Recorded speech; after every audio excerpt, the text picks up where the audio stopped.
no idea. Let's talk to Ripon in Hackney, who seems to have this thing down. Hi, Ripon, morning. Morning, Vanessa. How are you? I'm just fine. You are a money specialist. Now, tell me what you're seeing and what is going wrong out there, please. Vanessa, I've seen all sorts. I've seen individuals who have debts go up to, 50,000, 60,000, sometimes even £1 million.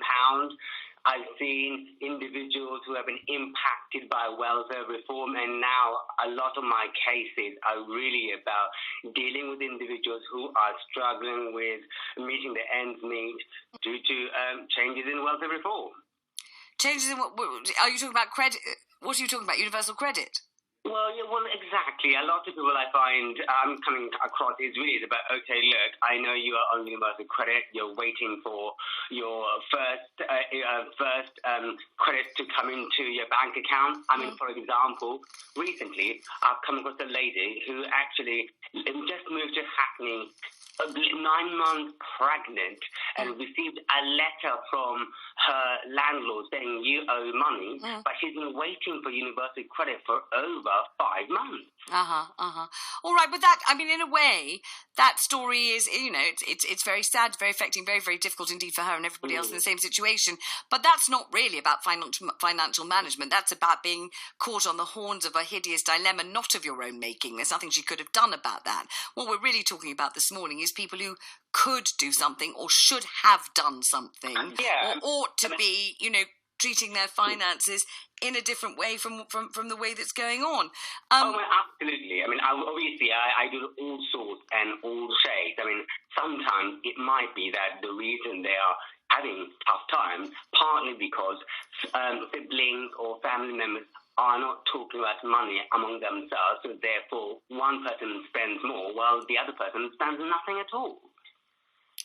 And so explain, what you think is the secret of managing your finances. I think, just like what your financial advisor actually said, a bulk of it is really about changing the way we think. I think in a normal scenario, if we make conversation around money normal rather than an embarrassment to talk about. I know I personally feel unusual talking about how much do I earn, not because I'm embarrassed by it, but I think I'm kind of absorbed into the culture where you just don't talk about your salary, just don't talk about how much you're earning. And of course, we heard before how Chinese think. Chinese are like, okay, before we say what is your name, how much do you earn from your salary, from your job?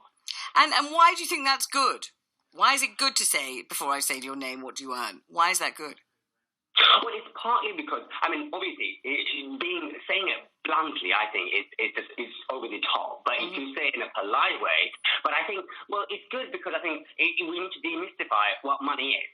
And I personally think, from my experience, a lot of people glaze over the moment you talk about money because they think it's all about accounts, it's all about numbers, and perhaps Britons are what I would call some of them dyslexia when it comes to money. And what about you? How have you managed to accrue this large fortune that you've managed to build up? Well, I wish I had a large fortune, Vanessa. If I did, I would definitely share some with you. Oh, thanks. Okay. But are you managing your money? Do you have a plan for it? Oh, yeah. When it comes to managing, obviously I've got my work pension is one. I've got regular savings. Usually I put the money away, let's say, to a credit union bank, which is stacked away. I don't touch it unless I have to.